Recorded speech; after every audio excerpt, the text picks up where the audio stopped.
RTE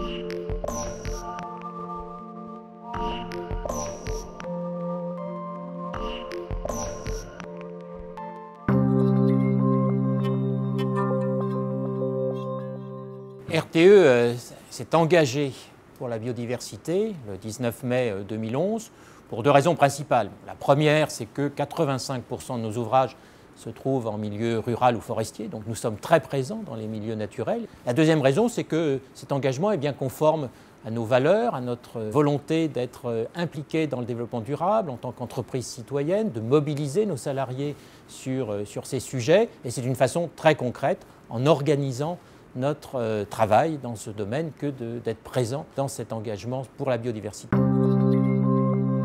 RTE est certifié ISO 14001, donc on a un système de management de l'environnement. Et c'est cet outil qui nous a permis de répondre à l'engagement de la SNB, puisqu'on avait les assises d'un point de vue biodiversité et on avait l'outil pour mettre en place des plans d'action.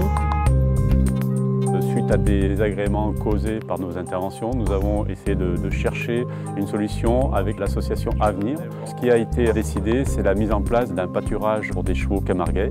Par rapport à ça, il y avait deux actions à générer au départ. C'était la réalisation de clôtures de ce parc et aussi l'aménagement des lisières des bois pour préserver la faune sauvage locale. Donc l'objectif étant que RTE n'intervienne plus jamais sous les lignes et que la gestion de la végétation soit faite par les chevaux qui sont juste derrière. On a estimé être gagnants tous les deux, RTE et puis nous, conservatoire. Dans le cadre du Grenelle de l'environnement, RTE s'est beaucoup impliqué sur le sujet de la trame verte et bleue. Ça a permis de mieux comprendre cette problématique des corridors écologiques. Également, dans le cadre de la Fondation pour la recherche pour la biodiversité, RTE a initié la création d'un club avec d'autres opérateurs qui finalement rencontrent les mêmes problématiques de gestion d'emprise. Les inventaires du Conservatoire botanique du bassin parisien nous ont révélé une surprise, c'est qu'il y avait beaucoup de biodiversité rare sous nos lignes électriques. Parce que la lumière pénètre dans la trouée et donc les agents de RTE, quand ils ont appris ça, ils ont été d'abord très fiers. Et puis après, on s'est demandé comment faire avec ce trésor floral. Il fallait bien sûr faire attention à le préserver. Aujourd'hui, l'engagement de RTE au niveau national vers la biodiversité, ça nous donne des moyens. On sait que c'est une valeur de l'entreprise et on peut donc réfléchir, s'organiser, mettre des moyens pour améliorer nos pratiques. Depuis 2004, nous rencontrons tous les 3 mois la LPO et FNE dans le cadre du Comité national avifaune. Nous installons sur les réseaux ces spirales avifaune qui sont soit rouges soit blanches, qui augmentent la visibilité des lignes.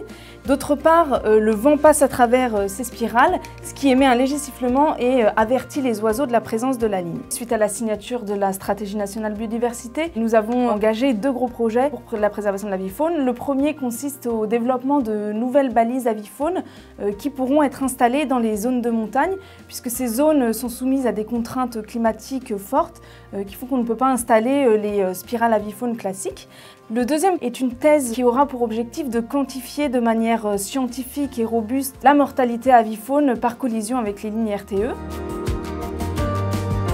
Quand nous concevons des lignes, nous devons tenir compte bien sûr des espaces que nous traversons, espaces protégés, espaces sensibles. Et lorsque nous en rapprochons, nous travaillons très précisément avec des écologues, notamment dans les phases chantiers. Nous allons enrichir notre offre de formation pour nos propres salariés. Selon leur activité, ils seront préparés à traiter de ces questions-là avec les spécialistes.